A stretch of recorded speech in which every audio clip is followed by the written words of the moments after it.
Dahil boring ako for today's video, samahan nyo ako at tayo naman ay magluluto ng iba't ibang uri ng mga pagkain. Kaya gutumin ko na naman kayo. Bumili ako ditong dalawang cornstarch sa palengke. Siyempre ilalagay ko doon sa aking kumbo. Cornstarch yung binili ko ha, hindi flour. Ganyan na naman talaga ako kasi nga nung araw bumili ako ng mantika, iasin yung binigay sa akin. Ay, sure. Kumakain rin ba kayo neto ng niluluto ko? Ikumbo ang tawag sa amin. Maruya naman sa Tagalog pero iba-ibang luto at ibang-ibang version kung paano natin lulutuin. So ayan po at binalatan ko na yung ilang piraso na saging na binili ko sa tindahan kasi nga yung saging namin dito ay hindi pa namunga. Syempre wala pang hinog, o diba? So ganito kami magluto. Ayan, carry mo ba? Kaya mo bang kainin pag ako magluto para sa'yo? Ewan ko nga ba kung hindi ka pakakain pag ako talaga magluluto, makakalimutan mo pati pangalan mo.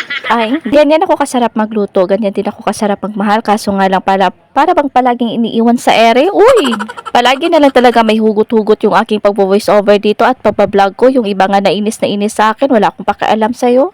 So ayan po at nilagyan ko na siya ng cornstarch. So ayan, all goods okay naman pala. Hindi, akala ko hindi siya sasarap, lalo palang sumasarap kasi nga malambot yung texture niya. So ayan po at pinipreto ko lang yan sa mantika. Syempre alangan naman na sa tubig. Pinapainit ko muna yung mantika kasi nga kung hindi mainit ang mantika, hindi talaga maluto yung aking kumbo, o di ba? Mindset ba? Mindset. O, try mo magluto na hindi mainit yung mantika. Tingnan natin kung maghapon, magdamag, magluluto ba yung niluluto mo. Syempre.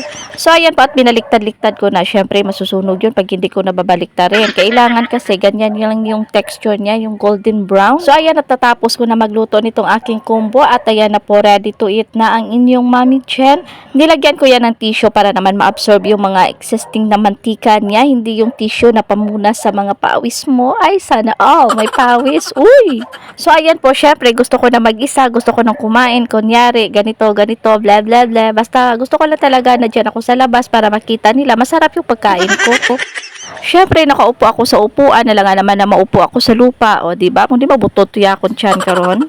Syempre, hindi mawawala ang kape, combo at saka kape, o diba? Hindi na talaga ako papayat at wala na talaga akong balak na papayat pa, basta importante sa akin, mahalaga, o diba? So ayan at pagkatapos kong magmerienda, syempre sa gabi meron dito basketball sa amin, kaya sabi ko tara na, manood tayo. Nanood kami ng basketball, syempre maingay doon, maraming mga cheerers, so diba, ganyan kami kasaya. Syempre, nanonood ako, nag-cheers ako doon, ginutom ako, ayan, pumunta ako dito at kumain ako nitong kikiam. Shoutout pala sa nagtitinda. Hello, tita. Shawi po. O, diba? Masarap ang yung kikiam. Masarap yung shake. Lalo na masarap ako. Ay, uy, ano yun?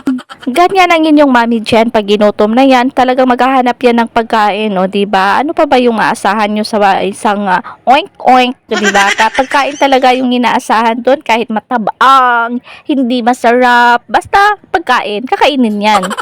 Syempre, ganyan ako ka-love. O, diba? Love ko yung self ko. Kaya ganito ako. Kaya kahit mataba ako, okay lang yan. Ang importante sa akin ay maganda naman, char. Sana all. So, ayan, at pagkatapos namin kumain, bumalik kami dito naman. And then, mag-cheers naman. Sabay na may talon-talon. O, diba, sasayaw sa gitna, magtatumbling-tumbling, mag-i-split.